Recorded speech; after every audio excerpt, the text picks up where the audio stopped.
রাজ্জাক সাহেবকে আপনি কাফির বলেছেন কিনা, মানে দাজ্জাল বা এরকম বলতেও শুনেছি আর কি। ওকে, আমি জাস্ট এটাতে একটা ছোট্ট করে একটা জিনিস যোগ করে আমি জামাতের এবং রাজনৈতিক প্রসঙ্গে আসবো। আমি শুধু একটু ধর্মীয় প্রসঙ্গে একটু আসতে চাই। আপনি লামাজাবিদের কথা বললেন, লামাজাবিদের অনেকেই, আপনি যে নিজেকে একজন গর্বিত কট্টর সুন্নি বলে পরিচয় দিচ্ছেন, সেই জায়গায় আপনাদের বিশ্বাস এবং ধর্মাচরণে, যেটাকে ঈমান আর আকীদা বলা হয়, সেটার মধ্যে অনেক ত্রুটি রয়েছে বলে তারাও মনে করেন, এবং তারা এই ব্যাপারটা নিয়ে তারা একটা অবস্থান নিয়ে থাকেন বিভিন্ন জায়গায়।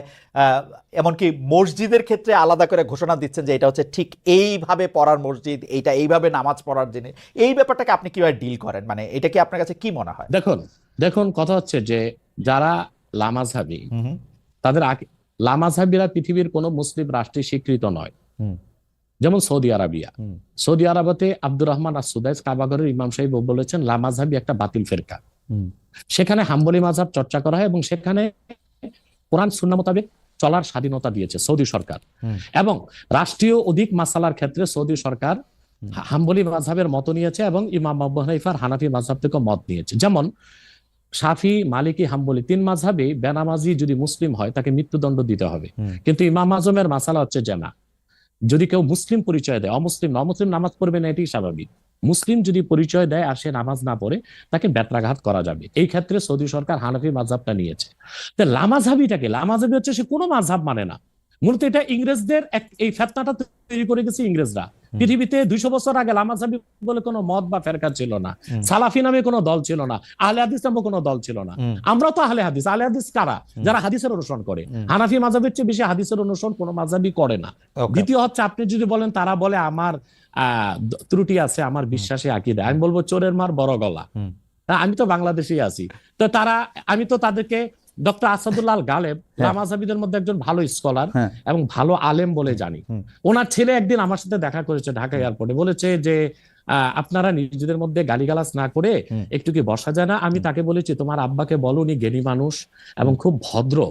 আসাদুল্লাহ গালেব সাহেব উগ্রপন্থী নন, তিনি খুবই ভদ্রভাবে কথাবার্তা বলেন এবং তিনি জ্ঞান রাখেন।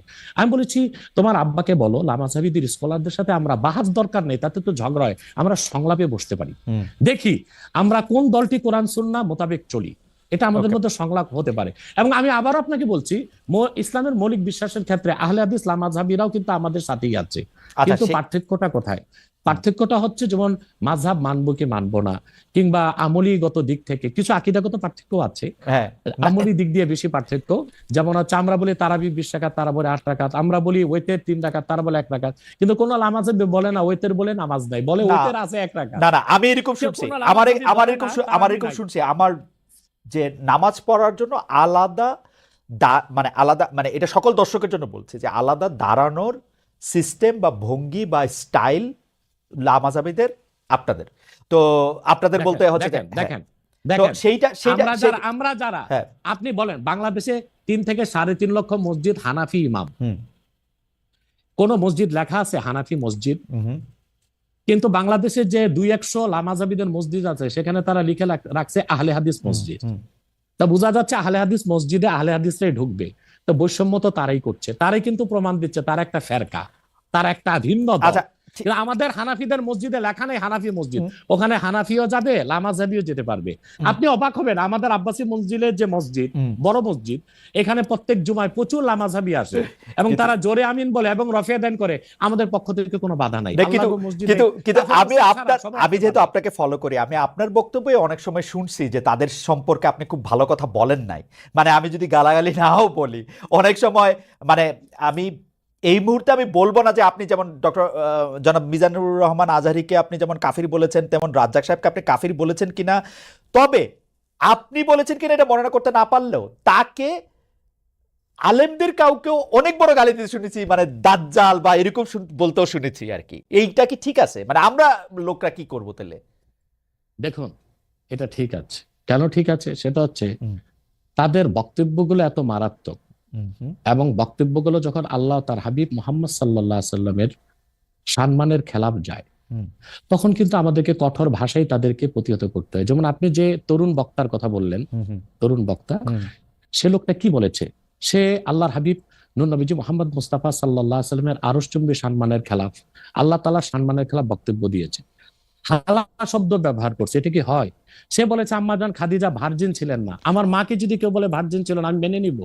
সে বলেছে যে এরপর না, কিন্তু স্যার আপনার কাছে কি মনে হয় না উনি তাকে আসলে অসম্মান করার জন্য একটা ফ্যাক্ট সামনে আনছেন? না না না, এটা আপনাদের মৌলিক বিশ্বাসের মধ্যে একটা বড় ঘাপলা। আমার সাথে আপনার কথা বলার যে শব্দ চয়ন, সেটা কখনো আল্লাহ তার হাবিব সাল্লাল্লাহু আলাইহি ওয়াসাল্লামের শানে ওই শব্দ চয়ন ব্যবহার হতে পারে না। আচ্ছা, ইসলামী আইন শাস্ত্র স্পষ্ট এসেছে যে দেখুন, আমি আপনাকে একটা হাদিস শোনাচ্ছি, একটা হাদিসে কুদসি। আল্লাহ তাআলা তার হাবিব, আপনি একটু, আপনার জন্য উপকার হবে, জনগণের জন্য উপকার হবে, একটা দলিলই যথেষ্ট। খন্দক যুদ্ধে আল্লাহর হাবিব সাল্লাল্লাহু আলাইহি ওয়াসাল্লামের আসর নামাজ কাজা হয়েছিল, আর উহুদ যুদ্ধে আল্লাহর হাবিব সাল্লাল্লাহু আলাইহি ওয়াসাল্লামের দাঁত শহীদ হয়েছিল। উহুদ যুদ্ধে আল্লাহ হাবিব সাল্লাল্লাহু আলাইহি ওয়াসাল্লামের দাঁত শহীদ হওয়ার পর আল্লাহ হাবিব সাল্লাল্লাহু আলাইহি ওয়াসাল্লাম কাফিরদেরকে বদদোয়া করেন নাই, কিন্তু খন্দক যুদ্ধে নামাজটা ছুটে যাওয়াতে এত কষ্ট পেয়েছেন আল্লাহর হাবিব, তিনি বদদোয়া করেছেন, আল্লাহুম্মা ইমলা বুতুনাহুম ওয়া কুবুরহুম নারা, আল্লাহ কাফিরদের কবরগুলো আর সিনাগুলো জাহান্নামের আগুন দিয়ে ভরপুর করে দাও, তাদের কারণে আসর নামাজটা পড়তে পারলাম না। মাগরিবের পর আল্লাহর হাবিব সাল্লাল্লাহু আলাইহি ওয়াসাল্লাম আসর কাজা করে মাগরিব পড়েছেন। আল্লাহ তখন হাদিসে কুদসি নাজিল করেছেন, মুহাম্মদ সাল্লাল্লাহু আলাইহি ওয়াসাল্লাম, আপনি ওহুদে আপনার দাঁত শহীদ হয়েছে, আপনি মাফ করে দিয়েছেন, কিন্তু খন্দকের নামাজ চলে গেছে, আমার হকটা মাফ করলেন না। আল্লাহ সেদিন নিয়ম করে দিলেন, আল্লাহ বললেন যে আপনার উম্মতের মধ্যে কোনো ব্যক্তি যদি সারা জীবনও নামাজ না পড়ে, সে কাফের হবে না, গুনাহগার হবে, পানিশমেন্ট পাবে, কিন্তু ওয়ামান তাআনা শাআরাতাম মিন শাআরাতিকা ইয়াকফুর, কিন্তু আপনি মুহাম্মদ সাল্লাল্লাহু আলাইহি ওয়াসাল্লামের একটি চুল মোবারক নিয়ে যদি কেউ মন্তব্য করে, সে কাফের হয়ে যাবে। তার মানে হচ্ছে আমার আপনার ক্ষেত্রে যে শব্দচয়ন চলে, সেটা আল্লাহ তার হাবিব সাল্লাল্লাহু আলাইহি ওয়াসাল্লামের আরশচুম্বী শানে চলে না। এখন ইচ্ছাই হোক অনিচ্ছাই হোক ওইরকম শব্দ ব্যবহার যে করবে, ইসলামী আইন শাস্ত্র মতে সে কাফের বলে ঘোষিত হবে। ওকে, সেই একইভাবে আপনি মাওলানা রাজ্জাক বিন ইউসুফকেও আপনি বলছেন যে তার কিছু শব্দচয়ন নিয়ে আপনার আপত্তি ছিল, সেটা একইভাবে সেটা বলছেন সে মাওলানা রাজ্জাক বিন ইউসুফ সম্পর্কেও। এবং তিনি দেখেন একটা কথা বলি, আব্দুর রাজ্জাক সাহেবকে গালি দেওয়াতে আপনি যত কষ্ট পেয়েছেন, সে তত কষ্ট পায়নি, কারণ সে তার ভুলটা বুঝতে পেরেছে। না, আমি যে কোনো গালি শুনলেই কষ্ট পাই, যে কোনো গালি শুনলেই কষ্ট পাই।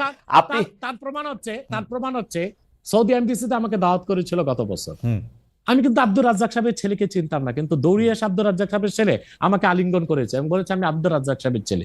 তার মানে আমরা যদি কারো ভুল ধরি, কাউকে গালি দিই, কুফর ফতোয়া দিই, সেটা ব্যক্তি আক্রোশ থেকে না, এটা তারাও জানে, এবং আমরা চাই তারা তওবা করুক, সংশোধনে আসুক। এখন যে স্কলার গুলোকে আমি কাফের বলেছি, গালি দিয়েছি, আপনার কষ্ট লাগলো, তারা আল্লাহর কাছে ক্ষমা চাইতে তাদের বাধাটা কোথায়? আপনার মতের সাথে যদি তাদের দ্বিমত থাকে, আপনি যেটা বলতেছেন সেটা যদি তারা ঠিক না মনে করে, ডিবেট করে তো আল্লাহর কসম করে বলছি, আমি তাদেরকে যে ফতোয়া দিয়েছি এটা যদি তারা খণ্ডন করতে পারে, আমি প্রকাশ্যে তওবা করব, তাদের কাছে মাফ চাইবো। না স্যার, ডিবেট করে কোনো কিছু প্রমাণ করা যায় না, কারণ ডিবেট তো সাবজেক্ট না ডিবেট তো subject to Tafsir, subject to interpretation. এখন আপনি যদি না মানেন, সেটা অনলাইন হোক অফলাইন হোক, অফলাইনে বসুক, আচ্ছা অফলাইনে বসুক কিতাবপত্র নিয়ে, মানে এটা তো আপনার ইন্টারপ্রিটেশন, আপনি তো ডিবেট বাদ দেন, সংলাপে বসুক। আচ্ছা ঠিক আছে, আমি আমার ধারণা তারা এই অনুষ্ঠানটা অনেকেই হয়তো দেখছেন, তাদের কাছে এটা হয়তো পৌঁছাবে, তারা নিশ্চয়ই আপনার কাছে, আমি চাই আপনার মাধ্যমে হোক। আচ্ছা, আপনার উপস্থিতির সংলাপ না, ঠিক আছে, আমার মাধ্যমে হলো ওইটা হলো। আমি যাদেরকে কাফের ফতোয়া দিয়েছি, যেসব স্কলারদেরকে, তারা যদি তা প্রমাণ করতে, আমাকে খণ্ডন করতে না পারে, তারা প্রকাশ্যে তওবা করবে। কিন্তু আর যদি আমার অভিজ্ঞতা শেষ করি, আর যদি তারা প্রমাণ করে দেখায় যে যে স্কলারদেরকে আমি কাফের ফতোয়া দিয়েছি, আমি তা পুরোপুরি ঠিক বলি নাই, আমি তওবা করব, আমি তাদের হাত ধরে মাপ চাইব। স্যার, আমি আমার অভিজ্ঞতাটা বলি। আমি বাংলাদেশে সাংবাদিকতা করি আজকে 27 বছর। এর মধ্যে থেকে আমি বিভিন্ন রাজনৈতিক নেতৃবৃন্দের ইন্টারভিউ করছি, তাদের দুজনের সাথে বসছি, কিন্তু তারা কখনোই কোনো ডিবেটে বা সংলাপে তাদের অবস্থানের কোনো রকম ত্রুটি কখনো তারা দেখতে পায় নাই এখন পর্যন্ত। তো এই জন্য হচ্ছে সংলাপে কোনো কিছু প্রমাণ করা না প্রমাণ করার জন্য আমার থেকেও কাউরে যদি আপনারা এরকম মানেন যে উনি যেই পক্ষে এটা বলবেন, তাহলে বোধহয় এটা সুবিধা হয়, কারণ এটা কোনো একটা রায় বা ভার্ডিক্ট দিতে হবে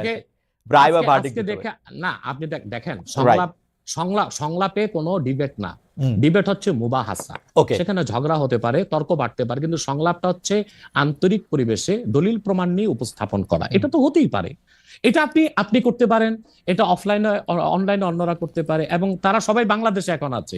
যদি ইসলামিক ফাউন্ডেশনে তারা বর্তমান যে খালেদ সাহেব আছে, উনি তো একজন ধার্মিক মানুষ, তার উপস্থিতিতে করেন আরো সুন্দর হয়।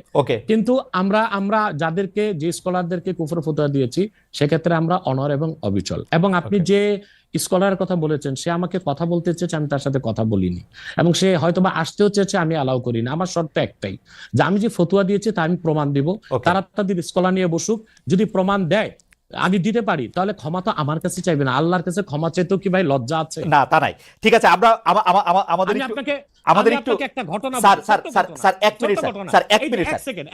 এক সেকেন্ড। মরহুম মাওলানা আশরাফ আলী থানভী রহমতুল্লাহ, নাম শুনেছেন? জি জি। উনি কিন্তু আমাদের সকল ঘরানার একজন মুরব্বী। তো ওনার একটা চমকপ্রদ ঘটনা, উনি একবার ইউপিতে এসেছিলেন জনপুরে। তো ওখানে আহমদ রাজা খান বেরেলি, ওনার অনুসারীরা বললেন যে আশরাফ আলী থানভী কুফর করছে, সে কাফের। আশরাফ আলী থানভী রহমতুল্লাহ কত বিচক্ষণ ব্যক্তি ছিলেন। তখন আমার দাদা উপস্থিত ছিলেন সেখানে, ওনার বয়স তখন খুব কম। তিনি জনপুর সাহেব মসজিদের মিম্বরে দাঁড়িয়ে বললেন, তোমরা যারা বলতেছো আমি কাফের, তা আমি এখন কলেমা পড়ি। বলে পড়েন। তিনি কালেমা শাহাদাত, কালেমা তাইবা পড়লেন। পড়ার পর বলে, এখনো কি আমি কাফের? বলে না। তিনি তখন ওয়াজ শুরু করলেন। তিনি তার বক্তব্যে তখন আল্লাহর হাবিব নূর নবীজি মুহাম্মদ সাল্লাল্লাহু আলাইহি সাল্লাম এবং আল্লাহ তাআলার এবং ইসলামের সম্মান তুলে ধরলেন। তখন উপস্থিত লোকজন বলল, আমরা বেহুদাই তাকে কাফের মনে করেছি, বিভ্রান্ত হয়েছে আমরা। আসলে কি জানেন, আল্লাহর কাছে ক্ষমা চাইতে, ক্ষমা চাওয়াটা বিনয়ের কাজ। আদম আলাইহিস সালাম অপরাধ করে আল্লাহর কাছে ক্ষমা চেয়ে আদম হয়ে গেছে পৃথিবীর মানুষের জনক। ইবলিস অপরাধ করে এলেমের গর্মি দেখিয়ে ক্ষমা করে নাই, ইবলিস হয়ে গেছে আজাজিল, অভিশপ্ত। আমি 20 সেকেন্ড একটু সময় চাই নিতেছি। Ashish, can we extend the programme for couple of more minutes? Doctor Abbasi, আমাদের সময় শেষ হয়ে আসছে, আমরা একটু সময়টা একটু আপনার থেকে একটু বেশি চাইতেছি। শুধু একটা ছোট প্রশ্ন, সেইটা নিশ্চয়ই আপনি আপনার সময় কখনো বলবেন, যে আরেকজন ব্যক্তিকে, আপনি এটা ঠিকই বলেছেন জৌনপুরের পীর সাহেবের উদাহরণ দিয়ে, যে আমি যদ্দূর ইসলাম সম্পর্কে বুঝি, কেউ যখন নিজেকে বলে যে মানে কলেমা শাহাদাত এবং কলেমা তয়বা যে যতক্ষণ পর্যন্ত পড়বে বা মনে করবে, ততক্ষণ পর্যন্ত আরেকজন ব্যক্তি কি তাকে কাফের বলতে পারে? আপনি যদি ছোট করে একটু বলেন, আমি শুধু হ্যাঁ বা নার মধ্যে থেকেও শুনতে চাই, মানে পারে কিনা। মানে আমি দাবি করলাম আমি মুসলমান, আপনি আমাকে কইতে পারবেন কিনা যে আমি কাফের? এক্ষেত্রে আপনাকে সংক্ষেপে মুসলটা বলে দিচ্ছি। প্রথম হচ্ছে মমিন। মমিন হচ্ছে যে কালেমা শাহাদাতকে মনে বিশ্বাস করে, মুখে স্বীকার করে।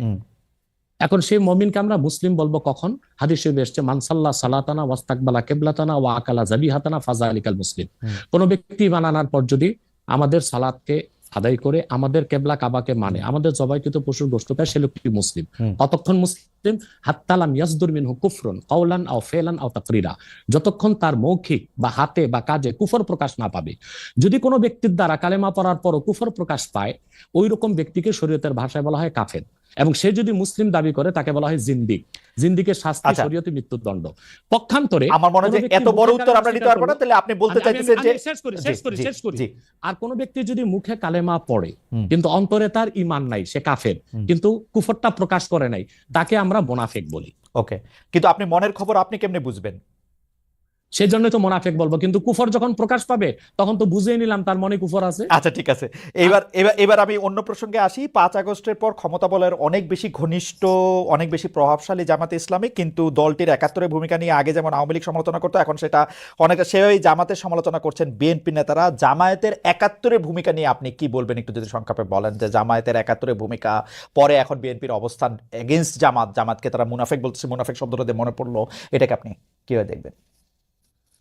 দেখুন, প্রথম কথা হচ্ছে 71 সালে আমার জন্মই হয়নি, অথবা আমি প্রত্যক্ষভাবে কিছু দেখিনি। কিন্তু আপনার জন্ম তো ধরেন 3000 বছর আগেকার খবর। আমি ওই দিন একটা আপনার স্ট্যাটাসে কথা শুনতেছিলাম যে সেই খবর তো আপনার আছে। বলছি। এখন আমি সব ইতিহাস পর্যালোচনা করে দেখলাম যে মূলত 71 সালে শুধু স্বাধীনতার বিপক্ষে জামাত অবস্থান নেয়নি, মুসলিম লীগও তো অবস্থান নিয়েছিল। আচ্ছা, এখন বিএনপির জন্ম কিভাবে এটা বলেন। শহীদ প্রেসিডেন্ট জিয়াউর রহমান সাহেব একজন ব্যক্তি ছিলেন, এত জনপ্রিয় দলটা গঠন কিভাবে করলেন? তিনি বহুদলীয় গণতন্ত্র প্রতিষ্ঠা করলেন। ওই প্ল্যাটফর্মে কারা জায়গা নিয়েছে? মুসলিম লীগের সব লোকগুলো এসে জায়গা নিয়েছে, যারা শেখ মুজিবের বিরুদ্ধে ছিল, আওয়ামী বাকশালের বিরুদ্ধে ছিল। এবং এখন বিএনপিতে যে লোকগুলোকে আপনারা দেখতেছেন এরা অধিকাংশই কিন্তু ডানপন্থী, রাইটিস্ট এবং ইসলামিস্ট অনেক লোক আছে। পাশাপাশি ফখরুল সহ আরো কিছু লোক আছে, তারা কিন্তু বাম ছিল। ফখরুলের কিন্তু রাজনৈতিক নেতা হচ্ছে রাশেদ খান মেনন। আমি মনে হয় রাশেদ খান মেনন আমার ভুল না হলে জেলে আছে। তো তারা কিন্তু তারা এইরকম বিএনপিতে প্রচুর বামের ডান এসেছে, অর্থাৎ তারা বামের ডান হয়েছে এখন বিএনপিতে এসে। তো প্রচুর পরিমাণ মুসলিম লীগের লোক তো বিএনপি আছে, তারা তো স্বাধীনতার যুদ্ধের বিরোধিতা করেছিল মুসলিম লীগ থাকা অবস্থায়। তো শুধুমাত্র স্বাধীনতার যুদ্ধের বিরোধিতার জন্য জামাতকেই ধোলাই করবেন, তাদেরকে কি ধোলাই করা উচিত না? এখন প্রশ্ন হচ্ছে কেন 71 সালে জামাত, আমি এক কথায় উত্তর দিব যে 71 সালে বাংলাদেশের স্বাধীনতার বিপক্ষে অবস্থান নেওয়াটা জামাতের রাজনৈতিক ভুল সিদ্ধান্ত ছিল। যেহেতু এটা স্পষ্ট ছিল যে বাংলাদেশ থেকে প্রায় 1900 কিলোমিটার দূরে পাকিস্তান, তো মাঝখানে সাগর এবং ভারত, সেখানে দুই জায়গায় দুইটা দেশ থাকতে পারে না। আমি বরং মনে করতাম তখন জামাতের এটাই সিদ্ধান্ত নেওয়া উচিত ছিল যে স্বাধীনতার পক্ষ নিয়ে নেওয়া, কিন্তু তারা নেয় নাই কেন? সেটা একটা জবাব তারা এটা দিয়ে থাকে যে তারা বুঝতে পেরেছিল বাংলাদেশ স্বাধীন হলে ভারত এখানে করবে, আধিপত্য বিস্তার করবে। এবং সেটা আমরা পরে দেখেছি, ভারত কিন্তু আধিপত্য বিস্তার করেছে। এবং শেখ মুজিবুর রহমানের মতো একজন নেতাও কিন্তু ভারতের আধিপত্য থেকে বাংলাদেশকে মুক্ত করতে পারে নাই। জিয়া কেন এত, জিয়া রহমান আমরা যে এত ভারতের আধিপত্যের কথা, আমরা যে এত ভারতের আধিপত্যের কথা জিয়া রহমান একটু খালেদ ভাই একটু, জিয়া রহমানের জনপ্রিয়তার মূল কি? জিয়া রহমানের জনপ্রিয়তার মূলে ছিল দুইটা বিষয়। একটা হচ্ছে তিনি ইসলামী মূল্যবোধী বিশ্বাসী ছিলেন, দ্বিতীয় হচ্ছে জিয়া রহমান ভারতীয় আধিপত্যবাদের বিরুদ্ধে অবস্থান নিয়েছেন। এই জন্যই তিনি নিরঙ্কুশ জনগণের নিরঙ্কুশ সমর্থন পেয়েছেন এবং বাংলাদেশে এখনো বিএনপি জনপ্রিয় দল এবং এখনো ফ্রি ফেয়ার ইলেকশন হলে প্রায় 200। আমার মনে হয় যে আপনার এই রাজনৈতিক মানে বক্তব্য নিয়ে আসলে আমার আলাদা কিছু বক্তব্য আছে, সেটা নিশ্চয়ই আমরা একদিন আমরা এটা আলোচনা করবো নাকি ভারতীয় আধিপত্যবাদ বলতে আমরা কি বুঝি, জিয়াউর রহমান সাহেব এবং জামাতে ইসলামী। এক কথায় বলে দিচ্ছি দেখুন, ভারত 71 সালে আমাদের যে পক্ষ নিয়েছিল স্বাধীনতার যুদ্ধে, সেটা কেন নিয়েছিল? বাংলাদেশের স্বার্থে না। তারা 65 যুদ্ধে পাকিস্তানের কাছে শোচনীয়ভাবে পরাজিত হয়েছিল এবং ভারতীয় ট্যাঙ্কগুলোকে ডিনামাইট বেঁধে ইস্ট বেঙ্গল রেজিমেন্টের মুসলিম সৈন্যরা উড়িয়ে দিয়েছিল। ইস্ট বেঙ্গল রেজিমেন্টের মুসলিম সৈন্যদের কারণেই পাকিস্তান জয় পেয়েছিল। আমার মনে হয় যে আপনার বক্তব্যটা ফ্যাকচুয়ালি ঠিক কিনা সেটা একটু পরীক্ষা করার দাবি রাখে। 65 সালে যুদ্ধে আসলে কে জয়ী হয়েছিল, তাসখন্দে যে যুদ্ধবিরতি হয়েছিল সেটার মধ্যে আসলে কি শর্ত ছিল, আমার মনে হয় এগুলো নিয়ে আমরা আরেকদিন আলোচনা করব না, পরে বসবো আমরা সেটা। কিন্তু ভারত কখনোই আমাদের বাংলাদেশ একটা স্বাধীন সার্বভৌমত রাষ্ট্র হিসেবে টিকে থাকুক এই জন্য সে সহায়তা করেনি। আবার গ্লোবাল পলিটিক্সে আমরা যদি দেখি, তখন পাকিস্তানের পক্ষ নিয়েছিল আপনার আমেরিকা, আর ভারতের পক্ষে ছিল রাশিয়া।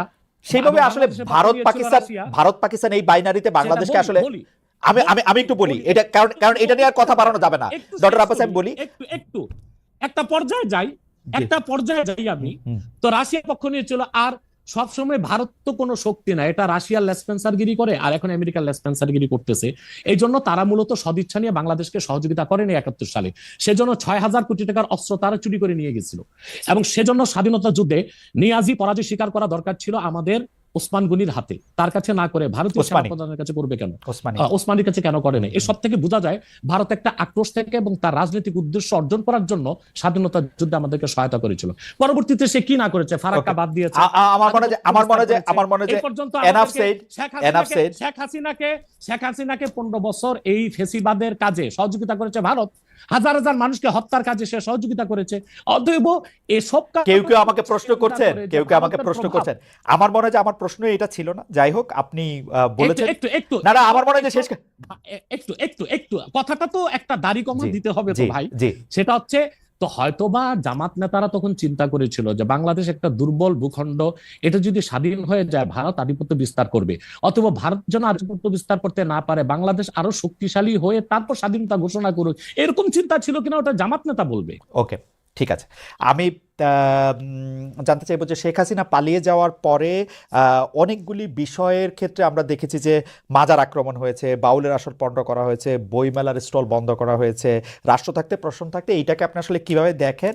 মাজার আক্রমণটাকে আসলে আপনি কিভাবে বলেছেন বা জেনেছেন, বা আপনার অবস্থান কি ছিল? বাউলের আসর পণ্ড করা, বইমেলার স্টল বন্ধ করা। দেখুন, এখানে যারা মাজারে হামলা করেছে তারা কারা আমি জানি না, বরং আমার কাছে কিছু অথেন্টিক সোর্স থেকে নিউজ এসেছে যে অনেকগুলো মাজারে ছাত্রলীগের কর্মীরাই টুপি লাগিয়ে হামলা করেছে। এখন আসলে হামলা করলো কারা, তাদেরকে চেনার আগ পর্যন্ত আমি কিভাবে আমার সিদ্ধান্ত দিব? এটা রাষ্ট্র তদন্ত করে দেখুক। ডিজিএফআই আছে, না না NSI স্যার, আছে, আমার তারা প্রশ্ন দেখুক, এটাই, তারা এটা করছে। যদি ছাত্রলীগের লোকেরাও করে থাকে তাহলেও তো এটা কাজটা খারাপ করছে, তাই না? না, মাজারে হামলা করা তো উচিত হয়নি। আপনি এটা নিন্দা জানাইছেন কিনা, বা আপনি এটাকে আহ্বান বন্ধ করতে বলছেন কিনা, সেইটা জানতে চাইতেছিলাম আর কি। হ্যাঁ, আমি আমার বক্তব্যে বলেছিলাম যে আল্লাহর ওলিদের মাজারগুলোতে যারা শিরক করে তাদেরকে শাস্তি দেওয়া হোক, কিন্তু আল্লাহর ওলিদের মাজারগুলোতে আঘাত না করা হোক, এটা বলেছি, বক্তব্য আছে আমার। আচ্ছা, একটা জনপ্রিয় প্রশ্ন আপনার এগেনস্টে এরকম যে আমরা ইন্ডিয়ার এগেনস্টে এত কথা শুনি, কিন্তু খোদ জৌনপুরি হচ্ছে ইন্ডিয়ায়, এটার আপনি আসলে কিভাবে দেখেন? আপনার যে ডিগ্রি, যেটাকে আমরা পিএইচডি বলতেছি, সেগুলিও আসলে ভারতীয় শিক্ষা প্রতিষ্ঠানগুলি থেকে নেওয়া, সেটাকে আপনি কিভাবে দেখেন? এক লাইনে বললেই হবে, মানে এটা একটা জাস্ট জনপ্রিয় প্রশ্ন, আমি এটাকে অনেক বেশি। দেখুন দেখুন এই জি। খুব সুন্দর করে, আপনাকে এক লাইনে তো বলা যাবে না খালেদ ভাই, হ্যাঁ। আমি 3 লাইনে বলে দিচ্ছি। জি। সেটা হচ্ছে, আমাদের বংশটা এসেছে আরব থেকে, হুম। অর্থাৎ আল্লাহর হাবিব নূর নবীজি মুহাম্মদ সাল্লাল্লাহু আলাইহি সাল্লামের আপন চাচা হযরত আব্বাসের বংশধর। হুম। পরবর্তীতে আমাদের বংশধর এসেছে বাগদাদ, বাগদাদ থেকে এসেছে ইউপিতে। আর আমার পরদাদা যিনি পিতা ছিলেন, পরদাদার পিতা, তিনি ছিলেন কারামত আলী জনপুর রহমতুল্লাহ জামাতা, অর্থাৎ মেয়ের দিক দিয়ে আবার আমরা কারামত আলী জনপুর রহমতুল্লাহর সাথে রক্ত সম্পর্কে সম্পর্কিত। 1947 সালে আমার পরদাদা জনপুর থেকে, আমার বাবার বয়স যখন 6 তখন চলে এসেছেন বাংলাদেশ। এখন আমার পরদাদা চিন্তা করলেন যে ভারতটা চলে গেছে হিন্দু শাসনে, এখানে আমরা স্বাধীনভাবে চলতে পারবো না, সেজন্য তিনি তো ইন্ডিয়া ত্যাগ করে বাংলাদেশেই চলে এসেছে। সেজন্য আমার বাবা 6 মাস বয়সে বাংলাদেশে এসেছে, আর আমাদের 5 ভাই 3 বোনের জন্ম বাংলাদেশে। অতএব এই জন্য ভারতের বিরুদ্ধে আমি বলতে পারবো না, সেটা কোনো কথা নয়। কিন্তু আমার প্রশ্ন হচ্ছে যে শেখ মুজিবের মায়ের বাড়ি কোথায়? না না, সেগুলি তো ভারতে। সেটা তো আরেকজনের প্রসঙ্গ, তো আরেকজনের প্রসঙ্গ। বলি না জি, জি। একটু বলি না, জি, জি, জি। এটা তো বলতে হবে তো। জি। তারপর হোসেন সৈয়দ সরওয়ার্দির বাড়ি কই ছিল? তার বাবার বাড়ি ছিল কলকাতা। আব্দুল হামিদ খান ভাসানী, তার বাড়ি ছিল আসামের ভাসানটেক। এরা সবাই কিন্তু পূর্বপুরুষ ভারতে ছিল। অতএব জোনপুরে হওয়ার কারণে আমি ভারতের বিরুদ্ধে করতে পারবো না, এটা হয় না। বরং আমি যে অন্যরা বাংলাদেশের হয়ে রয়ের দালালি করে আর আমি রয়ের বিরোধিতা করি, এটাই তো আমার কৃতিত্ব। না, ফ্যান্টাস্টিক। আমরা তাবলিগ জামাতটাকে আমরা রাজনৈতিক প্ল্যাটফর্ম মুক্ত দেখেছি দীর্ঘদিন, কিন্তু এখন যে এটা একটা সাতপন্থী জুবাইরপন্থী একটা ব্যাপার, এবং একজন আরেকজনকে এবার হত্যার পর্যন্ত ঘটনা ঘটেছে, এটা নিয়ে আসলে আপনার একটা আমি মন্তব্য শুনতে চাই, এটাকে আপনি আসলে কিভাবে দেখেন, এবং এই বিভাজনে কারা ফু দিচ্ছে? আপনি যেহেতু সরাসরি কথা বলেন, আপনি এইটাও একটু বলে দিবেন কিনা যে এই বিভাজনটার মধ্যে আসলে কারা লাভবান হচ্ছে, কারা ফু দিচ্ছে, কারা এটা করতে চাচ্ছে? দেখুন, আমার কাছে যারা জোবাইরপন্থী তারা এসেছেন এবং কেন্দ্রীয় পর্যায়ে আমি তাদেরকে পরামর্শ দিয়েছি। কিছুদিন পর আমার কাছে এসেছিল সাতপন্থীগণ, কাকরাইলের শীর্ষ আমির যারা, তারা এসেছিলেন এবং তারা এসে আমাকে তাদের ইস্তেমায় যাওয়ার দাওয়াত করেছিলেন, কিন্তু আমি বলেছেন আমি যেতে পারবো না। আমি তাদেরকে প্রস্তাব করেছিলাম যে আপনারা সাদ সাহেবকে নিয়ে এত মাতামাতি কেন? সাদ সাহেব যদি ভুল করেই থাকে তো সে তো তওবা করলে পারে। তখন তারা আমাকে বললেন যে সাদ সাহেব দারুল উলুম দেওবন্দে গিয়েছেন এবং তিনি সেখানে তার বক্তব্য স্পষ্ট করেছেন। আমি বলেছি তাহলে আমি আমার প্রতিনিধি দেওবন্দে পাঠাবো এবং আমি জানবো সাদ সাহেব তওবা করেছেন কিনা। এবং ঘটনাচক্রে গত সাহেব যখন রংপুর যাচ্ছিলাম, এয়ারক্রাফট থেকে, গাড়ি থেকে নেমে এয়ারক্রাফটে ওঠার সময় আমাকে এক যুবক আলেম এসে আলিঙ্গন করে বললো আমার নাম উসামা। আমি বলছি কে? বলে কাকরাইলের ওয়াসিফ সাহেবের ছেলে, সে একজন মুফতি এবং দারুল উলুম করাচিতে পড়াশোনা করেছে। তো দেখা যাচ্ছে যে তাবলিগের দুই দলেই আলেম আছে, কিন্তু অধিক সংখ্যক আলেম ও মূল ঘরানার যারা ইসলামী আন্দোলনের নেতৃত্ব দিচ্ছেন তারা কিন্তু জোবাইরপন্থীদের সাথে, এবং তারাই হক। কারণ স্যার সাহেব যে ভুলগুলো করেছে মারাত্মক ভুল, এবং সেগুলোর জন্য তাকে প্রকাশ্যে তওবা করতে হবে। কিন্তু বাংলাদেশে এই যে সহিংসতা সৃষ্টি করছে, এর জন্য আমি নাম বলতে পারবো না, তবে দেশীয় একটা ইন্টেলিজেন্ট ব্রাঞ্চ এবং বাইরের একটা ইন্টেলিজেন্ট ব্রাঞ্চ এখানে ফু দিচ্ছে।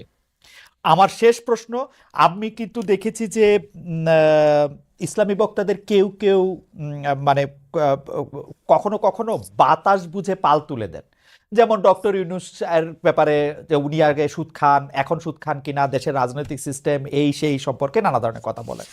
আমার শেষ প্রশ্ন, যখন কেউ ইসলামিক কোনো দলকে বা ইসলামিক কোনো সংস্থাকে বা ধরেন কোনো আলেমদের কোনো টাকা দেয়, আপনি এই ফতোয়া দিবেন কিনা যে তার টাকার উৎসটা পরিষ্কার জায়গা থেকে এসছে না অপরিষ্কার জায়গা থেকে এসছে, সেটা পরীক্ষা করে দেখা? দেখুন, প্রথম হচ্ছে যে কোনো স্কলার যে টাকা দিচ্ছে, যার কাছ থেকে টাকা নিচ্ছে, টাকাটা কন্ট্যাক্ট করে নেবে না। পেশাদার বক্তারা কন্ট্যাক্ট করে নেয়, আর যারা দায়ীল্লাহ তারা কোনো সময় কন্ট্যাক্ট করে নেয় না। 2, যদি সে এতটুকু নিশ্চিত হয় যে মাহফিল কমিটি মুসলিম এবং তারা হালাল টাকা থেকেই দিয়েছে, তখন তার জন্য টাকাটা নেওয়া জায়েজ হবে। আর মনে রাখবেন, একজন হক্কানি আল্লাহওয়ালা বুজুর্গ আলেম হচ্ছে নদীর মতো। খরস্রোতা নদীতে যদি আপনি মরা পশু ফেলে দেন, নদীর পানি নাপাক হবে না, নাপাকটাই দূরে সরে যাবে। একজন দায়ীল আল্লাহ যদি পূর্ণ সতর্ক থাকেন এবং সততার সাথে দিনের দাওয়াত দেন, তারপর যদি কমিটি স্বেচ্ছায় না চাইতে তাকে সম্মান হিসেবে কিছু হাদিয়া দেন, সেটার জন্য যদি কোনো সুদের টাকা আসে, ঘুষের টাকা আসে, সেটা থেকে আলেম মুক্তি থাকবে। আমরা আনফরচুনেটলি আপনার শেষ কথাটা আসলে ভালো শুনতে পাইনি, আপনি কি লাইনটা আবার বলবেন? জি, আবার বলছি জি। যে একজন বক্তা যখন কন্টাক্ট করে টাকা নেয়, যেমন দেশে কিছু বক্তা আছে যে আমি প্রোগ্রামে আসবো, আমাকে 1 লক্ষ টাকা দিতে হবে, এইভাবে টাকা নেওয়াটা শরীয়সম্মতভাবে ফাতওয়ায় ঠিক হলেও তাকওয়ার খেলাফ। সেজন্য যারা কন্টাক্ট করে টাকা নেয় না তারাই দায়ী ইলাল্লাহ, পেশাদার বক্তা নয়। আমার মতো বহুত আছে বাংলাদেশে মুহাক্কিক আলেম যারা কখনো কন্টাক্ট করে টাকা নেয় না। দ্বিতীয় হচ্ছে, কন্টাক্ট করে টাকা নেওয়াটা হারাম নয়, ফাতওয়ায় জায়েজ, কিন্তু তাকওয়ার খেলাফ, উত্তম না, অনুত্তম কাজ। যেমন একজন ইমাম সাহেব মসজিদে নামাজ পড়িয়ে টাকা নিচ্ছে, মাদ্রাসায় একজন শিক্ষক পড়াশোনা করে টাকা নিচ্ছে, একজন ওয়াজ করে টাকা নিচ্ছে, সে পেশাদার বক্তা, এটা হারাম নয় কিন্তু তাকওয়ার খেলাফ। এখন টাকাটা কোন উৎস থেকে আসলো এটা দেখতে যাওয়ার দরকারটা কি? কোন ইমাম সাহেব যে ইমামতিতে যে বেতন নেয়, কমিটির সবাইকে হালাল টাকা তাকে দিচ্ছে না তো, অথবা সেটার দায় যিনি দিচ্ছেন তার। একজন দায়ীল আল্লাহ হক্কানি আলেম হচ্ছে খরস্রোতা নদীর মতো। নদীতে যেমন আবর্জনা ফেলে নদী নাপাক হয় না, আবর্জনাই সরে যায়। একজন আল্লাহওয়ালা বুজুর্গ ব্যক্তির কাছে অনিচ্ছায় যদি কোনো সুদের টাকা ঘুষের টাকা আসে, নাপাকটা সরে যাবে, আল্লাহ তাকে হালালের উপরে রাখবে। এটা অনেক মানুষকে অনেক দুষ্কর্ম করতে উৎসাহ দিবে কিনা এটা কেউ প্রশ্ন করতে পারেন, কিন্তু আমাদের আজকের আলোচনা আমরা আর বাড়াবো না। আমি শুধু একটা ব্যাপারে আপনার একটু ফতোয়া চাই। আমাদের একজন দর্শক আপনার কাছে জানতে চাইছেন যে হুজুরকে জিজ্ঞাসা করবেন সহিহ বুখারী ৭৭৭৬ নম্বর হাদিস অনুযায়ী তাবলিগি জামাত কাফের হয়ে যায় কিনা। আমাদের একদম সময় না, আপনি যদি একটা খালি জায়গা থেকে একটু বলেন। হ্যাঁ, আমি বুঝতে পেরেছি সে কোন হাদিসের কথা বলেছে। ওই হাদিসটা হচ্ছে, ওই হাদিসে বলা হচ্ছে খারিজিদের কথা। খারিজি একটা বাতিল ফেরকা। খারিজিদের উৎপত্তি হয়েছিল হযরত আলী রাদিয়াল্লাহু তাআলার জামানায়। কিন্তু তাবলীগের ক্ষেত্রে এটা সমস্যা নাই। তারা তো খারিজি না, আচ্ছা, তা তো দেওবন্দ থেকে। ওকে, হ্যাঁ, তাদের আকীদায় ও কাজকর্মে কিছু ত্রুটি আছে, সেটা আমরা ধরছি, কিন্তু হাদিস শরীফে যেটা বলা হয়েছে ওটা খারিজিদের কথা। তাদের উৎপত্তি হযরত আলীর যুগে এবং এটা ইরাকের হারুনা নামক এলাকায়। তাদেরকে হযরত আলী রাদিয়াল্লাহু আনহু 3 বার বুঝাবার জন্য আব্দুল্লাহ ইবনে আব্বাস রাদিয়াল্লাহু তাআলা আনহুমাকে পাঠিয়েছিলেন। তারা বুঝ যখন মানে না, তখন যুদ্ধে এসেছে তারা। হযরত আলী যুদ্ধ করেছেন, 8000 খারিজির মধ্যে 4000কেই 12,000 খারিজির মধ্যে 8000 নিহত হয়েছে, 4000 বেঁচে গেছিল। সেটা খারিজি ফেরকার কথা। আপনি পরিষ্কার করেছেন এটা ডক্টর